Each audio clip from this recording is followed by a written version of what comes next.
I wrote a tweet the other day that read, if a Chinese American is born in America, raised in an American church, put through American school, does American sports, and consumes American pop culture, would you say that he is dating outside of his culture if he finds and chooses an American woman?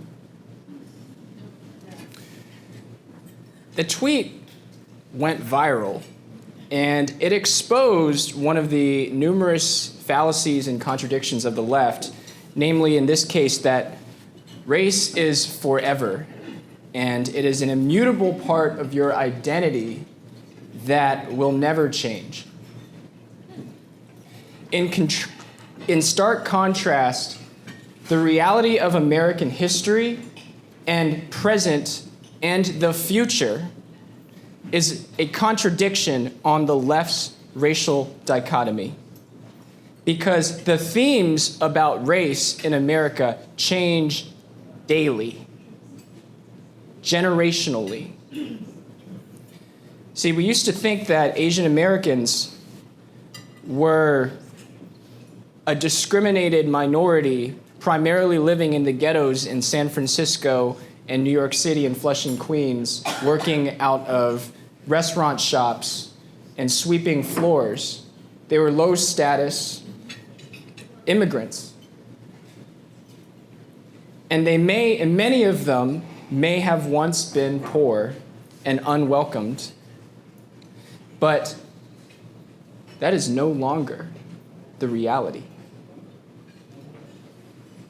The reality is that Asian Americans have since risen in America and lived out the American dream. What once were dry cleaners and laundromats amidst neon moons and restaurant owners sweeping floors in Flushing, Queens, have since become managers, inventors, Air Force tacticians, neighbors, federal court justices, and loving husbands and wives to people of all races. In essence, the Asian American racial change in the narrative of America proves that America is working exactly as intended, softening out the hard edges of tribalism and skin color, dictating status and behavior. And the reality is, we have been moving in the direction as a country for generations. Ever since the founding of this country, America has been moving in a direction where race and color have become less relevant, and people really are viewing each other by their qualities. That is true not only of Asian Americans, but of Americans of all races. And in this speech, I will tell you why. I was born in Maryland to Chinese immigrant parents with a deep desire to be American. My dad graduated from one of China's top universities at the time, but he knew that China was not going to be his future. So the instant he could, he left and came to America in 1990. And he pursued research at Georgetown University with my mother. My mom is a CPA who graduated from Virginia Tech with a master's in accounting. She helps clients daily organize their priorities and get a grip on life. But every day from the very start of when I was born, from before I was born, it was the hunger of my parents to pursue the American dream that drove me. I went to a very diverse middle school in Richmond, Virginia, with all different races and 2 different genders.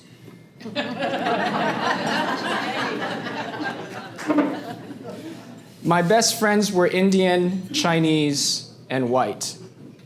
I would go to my friend's house, my friend Rajiv Tumala, when I was 8 years old, and I would try his mom's dishes, and I would sleep over, and I would talk with these guys late at night. And race was the least important thing about my friendship. What was far more important was the score that we got in our Xbox.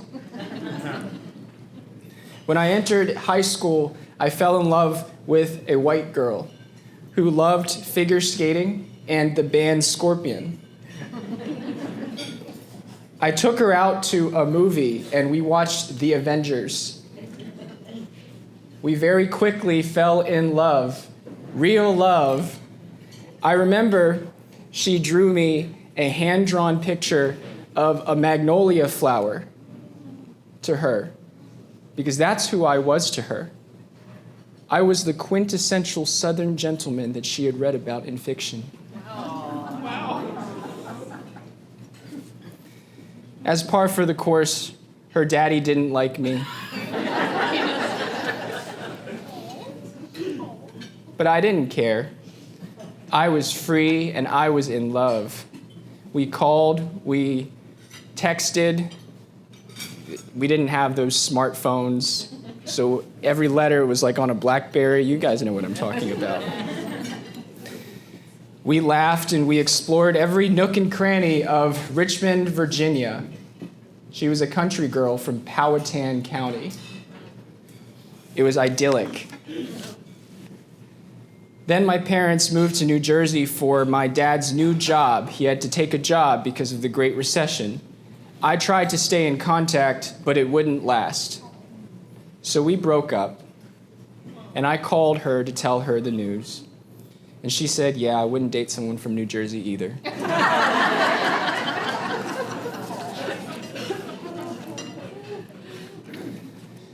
This is the social, racial fluidity that America is described in every day. This is the social fluidity that describes America, presently, and in the past, and in history, and in the future. An Asian Southerner. One girl from Georgia that I recently talked to told me that I was the only guy she knew that owned a tuxedo. A black private school graduate. You talk to some black private school graduates, you feel privileged just listening to him, you know? Showing that it's not the skin color that fundamentally matters. It's how you present yourself. It's how you act in life. A half-black, half-white, partially Asian, freckled president of the United States that was elected in large part to represent the great diversity of America. Unfortunately, that man turned on us. Instead of moving our country in the direction of racelessness, the reason why America could proudly say we are the colorblind country that has transcended race and has truly become number one in the world in getting rid of tribalism and prejudice and representing the great diversity of this country and of the world, this man instead galvanized the crowd that wished those hard edges of race and tribalism remained in society. He went after police officers. He went after white people, lumping them in with real racists. Racists come in all skin colors. I hate to say it, but it's true. During this man's tenure, race relations dropped from 70% positive attitudes to 21%. And this man was in large part of the reason why. Because he galvanized the industry of victimhood that we now know as critical race theory. These are the CRT activists in our nation, the ones who hate the history of America or who care to ignore the immense progress that we've made, the ones who want to revise history and replace it with a division history that says that America is irredeemably racist and oppressive and should have no business mixing. CRT activists say that people should look at race and color in people to determine qualifications about that person, because race is so hopelessly imbibed in your character and behavior that it is impossible to transcend. For those who do not believe that CRT and critical race theory is in the schools or that it has become mainstream in culture, I urge you to please read Ketanji Brown Jackson's dissent in the case that she just lost, Students for Fair Admissions versus Harvard. And I will read and I will quote directly from her. With let them eat cake obliviousness today, the majority pulls the ripcord and announces color-blindness for all by legal fiat. But deeming race irrelevant in law does not make it so in life. Sotomayor, Justice Sonia Sotomayor, issued a separate dissent that she read from the bench, a unique and unusual thing to do, to read a dissent from the bench, showing just how much she believed in what I'm about to say. The court long ago concluded that this guarantee can be enforced through race-conscious means in a society that is not and has never been colorblind. Hidden in their seething remarks about a case about treating people based on merit to get into college is the real truth of what the left really believes. The real truth about what the left really believes is that they don't want society. The real truth about what the left really believes is that they don't want society to be colorblind. The one decision that would actually enforce colorblindness in admissions and treating people according to the same standard regardless of their race, and finally moving the pendulum in a direction where race becomes less relevant in life, is met with their dissents. Justices Sonia Sotomayor and Ketanji Brown Jackson want a racialized society. Why? Because they fundamentally disrespect and disavow American history. They will never tell you about how our founding fathers wanted to make America the first nation to get rid of slavery, some of them. They will never tell you about how many people, including white people, fought in the Civil War for the emancipation of slaves, or how Harriet Beecher Stowe wrote Uncle Tom's Cabin, the #1 best-selling book of all time in America up to that point until the Bible, except for the Bible. Because she wanted people to understand, and people did understand, that slaves were Christians. And if you're a Christian, your freedom is in Christ. And that book did not change national opinion. It reflected national opinion. That we are endowed by our Creator with certain unalienable rights given by God. The right to life, liberty, and the pursuit of happiness. That is freedom. That was the resounding gong that led the United States to free the slaves.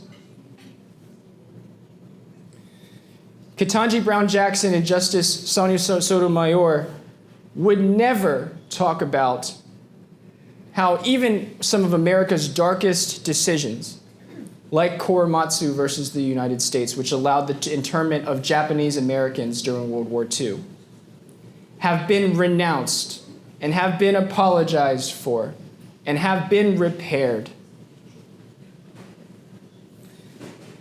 It's funny because the Students for Fair Admissions versus Harvard case, the one that we just won,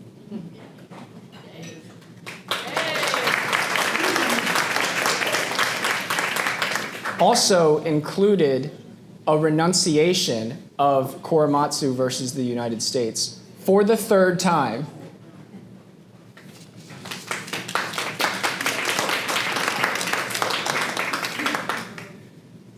Signaling the progress of the United States to a truly colorblind society.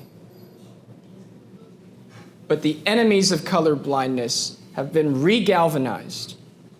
They are now on our bench in the Supreme Court. They are now in the White House. Joe Biden, a person unable to comprehend America, or even his own family, let's be honest, is a natural fit for Democrat puppet of the true agenda that lurks underneath, which is the Kamala Harris, Ketanji Brown Jackson racial spoils system that will re-incentivize race in every part of American life again after we have worked so hard as a country to beat it back. But let me tell you what these people really believe inside them. Yes, some hate America. But the reality is they have given up on America. These are minorities that have given up on America. That's the word that you should use. Not hate, not despise, but given up. Well, I'm a minority, just like them. But there's one difference between them and me. I have never given up on America.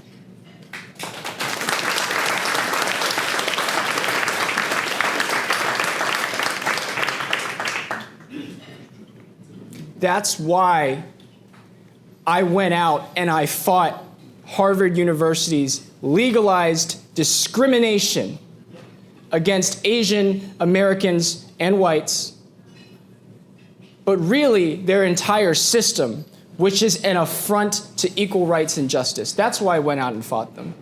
Yes, I care about my Asian American community. Of course I do. I want us to be treated on the basis of merit. I want us to be recognized based on our academic achievement. And it is just true that Asian Americans, as a group, on average, not necessarily individually, but on average, study twice as many hours as the average American.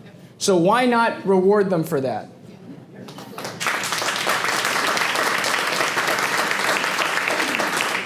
But the Students for Fair Admissions versus Harvard case is not just about the dignity of Asian Americans, but it is about the willingness of our society to stay the course.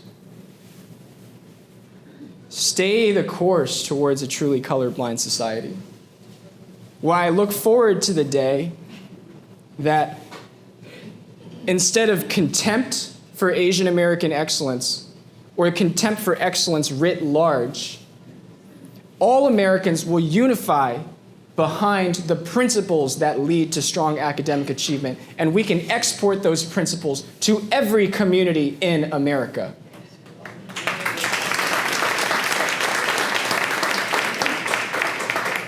Because if a culture as a group, decides that they want to prioritize study habits, hard work, academic excellence, and another culture wants to prioritize business excellence, or another culture wants to prioritize artistic excellence, or another culture wants to prioritize shoemaking, or another culture wants to prioritize being a good doctor, then that is true diversity. Because we are letting Americans of all different races and groups pursue their dream and rewarding them according to their merit, irrespective of their background. That is the American dream.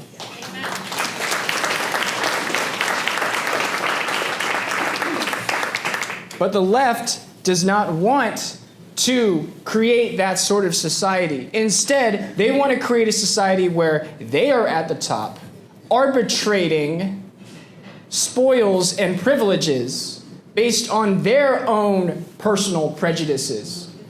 They don't want to eliminate prejudice. They want to recreate society according to their prejudices. By the way, anyone who thinks the left isn't prejudiced should just approach one of them as an open conservative. Guys, being conservative is like a 400-point personality score penalty to them.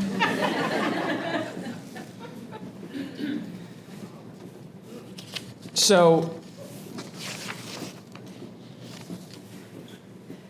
the other part about this case that I really want to touch on, besides the transition into colorblind society, is also making society about excellence again.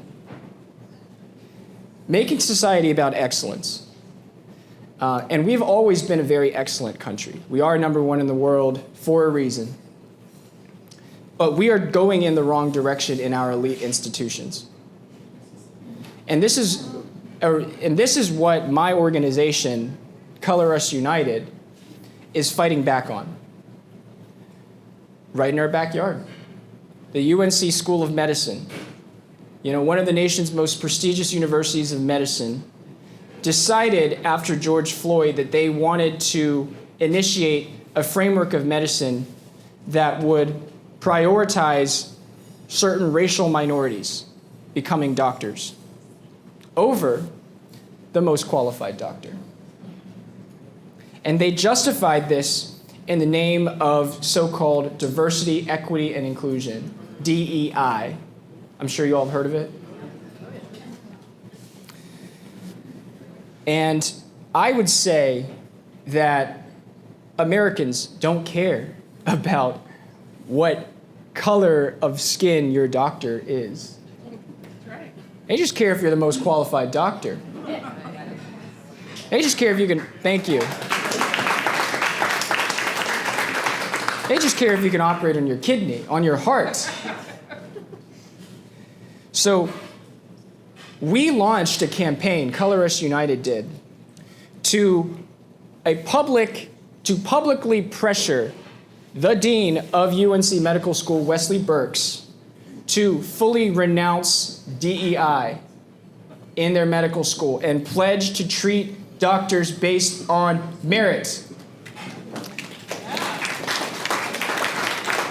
And we created a petition campaign that got over 6,000 North Carolina signatures. We went over to the Board of Trustees at UNC Chapel Hill, and I personally lobbied them, saying, do you understand what's going on in your medical school, your prized medical school, that is a feeder to all of your hospitals and healthcare centers in this state, the largest health center in the state, a $6.4 billion industry that comes from your medical school? Do you know what they're teaching in the curricula? They're teaching that the medical system is hopelessly racist. Instead of teaching the kids dermatology and how to operate on a kidney, they are teaching them unconscious bias that says that if you're white, you must be a racist, and they're subjecting them to these unconscious bias tests. Furthermore, they are promoting doctors who are less qualified into the medical school and in residencies. What do you think that's going to do to the trust of your healthcare system? And guess what? They actually listened. The Board of Trustees voted to prohibit DEI statements from being used in the hiring, tenure, and appointment process for their doctors.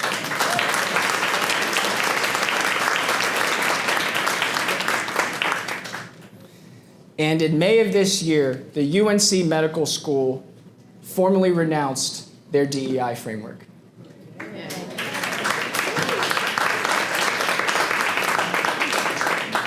But that does not mean the battle is over.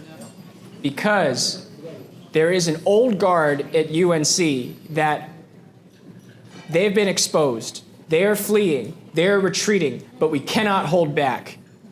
Because they just sent out a letter to Representative John Hardister, who is a state representative that we're working with, saying, we value diversity, equity, and inclusion because we want rural people to get access to health care.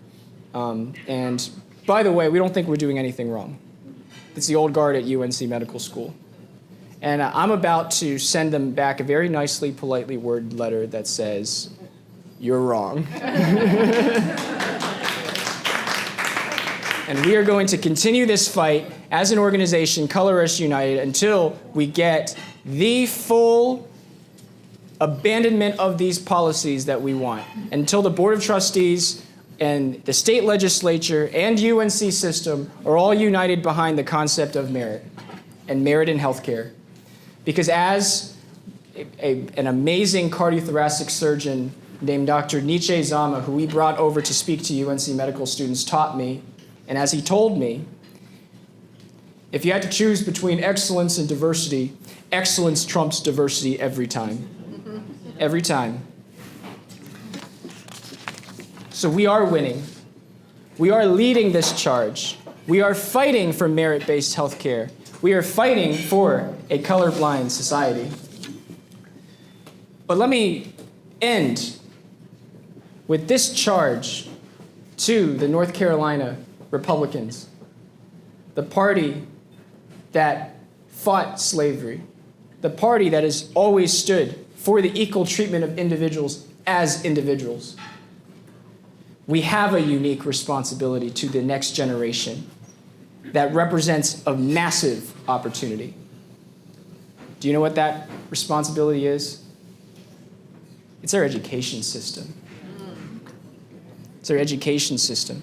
We have let Democrats take the wheel of K-12 education for too long. We have trusted Democrats in education for too long. I know you haven't. But we need to get back to going to a standards-based society where people are learning again. COVID represented the steepest drop in learning that America has ever seen. That has ever seen. And what did the teachers' unions do? What did the Democrats do when they saw this steep learning curve? They just sat on their butts. They just sat on their butts and they just said, we're going to keep schools closed. We're not going to teach basic phonics again. We're not going to teach standards-based math again. We're going to keep teaching black victimhood curricula, which they're implementing in schools. It's CRT and curricula. And this is a unique opportunity for Republicans to come in and say, with a positive, powerful message, no, we care about the future of all of our children. We want them to be excellent. We want them to be colorblind. We want them to stand up as American citizens. That is why I'm running. That is why you're running. That is why everybody is caring about our education system.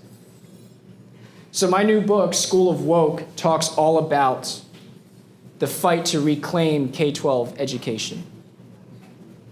And I just want to give just 3 short points about that. One, in the history curriculum. We need to make sure that while we are teaching history, we are teaching it through the lens of a positive colorblind vision of America, because that is what is truly empowering to minority kids. We cannot be teaching history based on a CRT view that subjects kids to victimhood philosophy, because that is a depressive ideology. 2, math-based standards. The state of Mississippi improved to #1 in all states in high poverty math achievement for their black kids. Why? Because at the age of 8 in 3rd grade, all kids in Mississippi have to take a mandatory math and reading exam. And if you fail out of this exam, you're held back.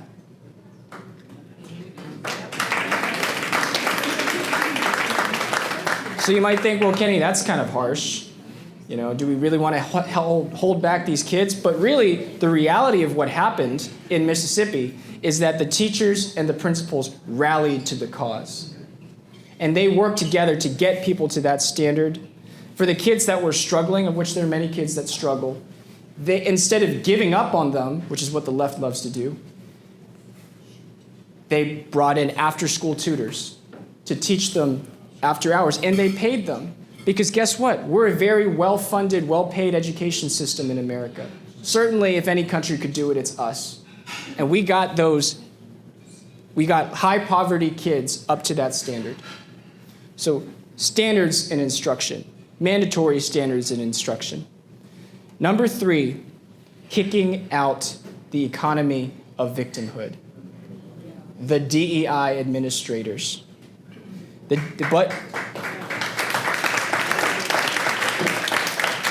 Because DEI in education is they're like parasites. You let one in, you give them any control, any budget whatsoever, then they just bring all of their friends in. And then suddenly you have a school with one DEI administrator to several, and then many, and then they assemble like fruit flies and they take over your education system. So you want to get at the heart of fixing public education, you got to make sure that those resources that we give our counties, our education system, our state, know where they're going to, know who they're going to, ask for the budget. Ask for the budget for DEI. We know it's in Wake County Public Schools, it's at a running total of over $8 million. And that's just formal DEI. What about all of the trainings that they conduct? What about all the influence that they have over teachers, conforming them, punching them into submission, saying you need to teach this history? So if you really want to beat back and fight and win the hearts of our children and win the minds of our country for excellence, kick out the DEI admins and end the contracts for Democrat Party aligned businesses that prey off of our children. Like Panorama Education, there you go, what? It's time for Panorama Education to be a famous household name now, because it was in Moore County in North Carolina where Panorama Education came in and brought in their social emotional learning surveys on 8-year-old children, taking time out of their classes, taking time out of their day to ask them if they were transgender, to ask them if they had brought a gun into school. And these are businesses that get hundreds of thousands of dollars from administrators to inject wokeness into your children. So kicking out those businesses too, finding the receipts, kicking them out, that's how you can run a winning message. So I will say this. The future of our country is up to you. It really is. We have been in a long linear, not a linear, but we've been in a long progression in our history in our country towards a colorblind ideal. The enemies are knocking at our doors in the education system, in medicine, in business. And one of the leading CRT theorists of our time, Derek Bell, said that the interests of blacks in achieving racial equality will be accommodated only when it converges with the interests of whites. That is, white people will never care about the interests of minorities. But he's wrong. Americans of all colors have fought for equal rights for all. And Americans of all colors now need to stand up for the achievement of all American children.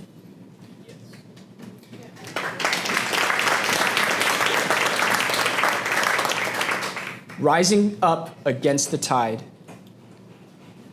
and winning the war. Thank you.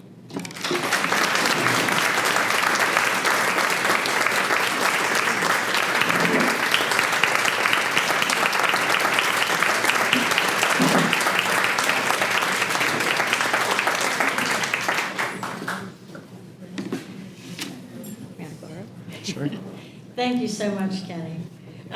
We have time for a few quick questions. Does anyone have anything they'd like to ask Kenny? What is your comment about Thomas Jefferson High School for Science and Technology in Fairfax County, Virginia? Okay, you know your stuff. Thomas Jefferson High School for Science and Technology in Fairfax, Virginia is, I would say now formerly, the #1 math and science high school in the nation. Its kids would grow up, go into this school, become rocket scientists, engineers, the kinds of people who are, helping American defense and biotechnology and all those kinds of things. And recently, the school went from about 70% white-ish to about 70% Asian, which is fine because the Asians were getting in based on their grades and their test scores and their merit.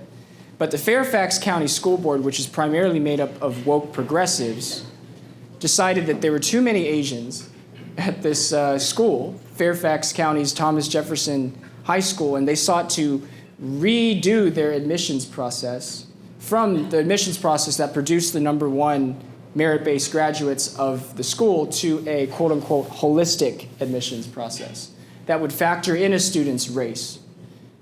Now, we know what that means.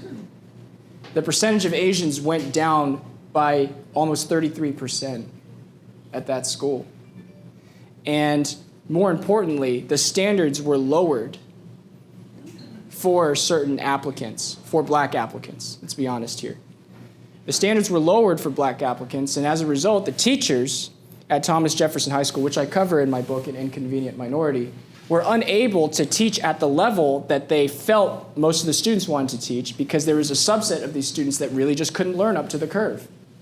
And that's what happens when you compromise excellence with equity, right? When you say we demand equal outcomes based on race and education, that's what you get. You get teachers unable to teach and paralyzed in this framework. So they are not teaching adequately. And so, but the terrible part of this, this is already terrible. The other terrible part of what happened at Thomas Jefferson is that they degraded so far in merit-based education in math and science that when it came time to assigning awards based on merit, they wouldn't do it. They wouldn't do it because the people who were earning the awards were primarily Asian. And so they discontinued their merit-based awards process because they felt like it would insult the black community. But my goodness, if you are any self-respecting American of any color, you want excellence to be rewarded regardless of color. So what happened at Thomas Jefferson High School is a warning sign about what happens if we pursue this dangerous road of equity at all costs.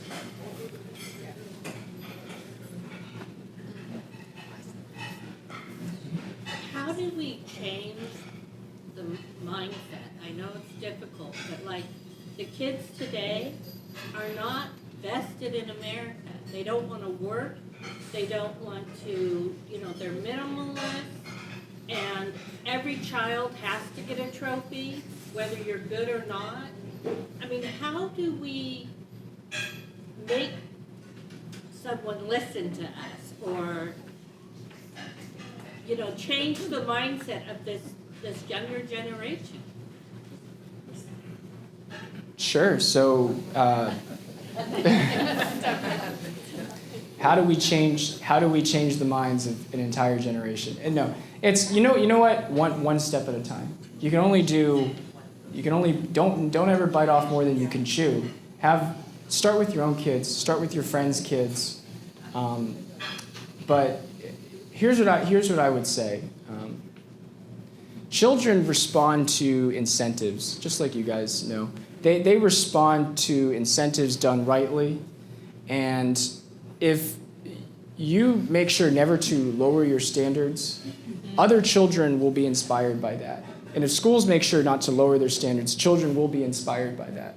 Teachers will be inspired by that. Adults will be inspired by that. That's what happened in Mississippi, right? They resolved never to lower the standard. They resolved, I believe that all black kids and all Hispanic kids can achieve, and that's what they did. Now contrast what happened in Mississippi with what happened in Maryland, one of the progressive epicenters. They thought that the problem was just the schools were getting less funding. So they pushed all of this money into, the Democrat state legislature pushed all of this money, and this is in my new book, School of Woke. They pushed all of this money into just funding the schools better, because they thought that funding the schools would improve black achievement. But here's what happened. That funding that went into schools primarily went into, one, teachers' unions, and two, administration. The percentage of administrators went up by 60% in a 15-year period. And now Baltimore City, a great city in the history of America, now spends the fourth most per student in the country. And in 23 of their high schools, they have a 0% math proficiency rate.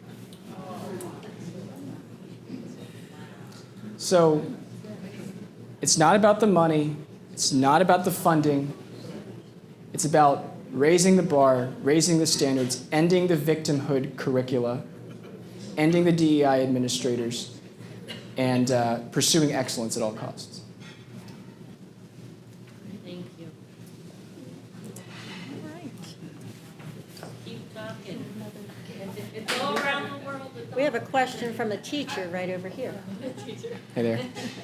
Can you talk a little bit about the Supreme Court case and what your part in it was? Sure. So I joined in the Supreme Court case late, actually. Harvard has been discriminating against Asian Americans for twice as long as I've been born. So there is a lawsuit. There have been a couple of lawsuits to challenge racial preferences in admissions, but they've usually lost at the Supreme Court. But this guy named Edward Bloom, who is a legal activist, envisioned a new case, and he came up and he wanted to challenge Harvard. And so at first I was a little skeptical. I would say I was a little skeptical. I personally did not want to relive college admissions again. I was at the time already in college. I was at Davidson. I was going to Davidson College. Majored in math. And so I did not really have an interest in the case. But I just saw, while I was at Davidson, I just saw critical race theory really start to lodge into the minds of a lot of people, including a lot of my Asian American friends. Asians started to say things like, merit doesn't even really matter. The whole system is just about privilege anyway. And I'm like, well, even if the system is about privilege, shouldn't we be trying to fight for merit-based standards anyway? And it really started to make me think, somebody needs to speak out for this. Someone needs to be the spokesman, the lead, putting this in the public narrative. Because at the time, not as many people had heard of it. So I pitched the idea to my political science professor, at Davidson. And my political science professor, I pitched the idea of a book to really document the discrimination and what Asians can show about meritocracy in America.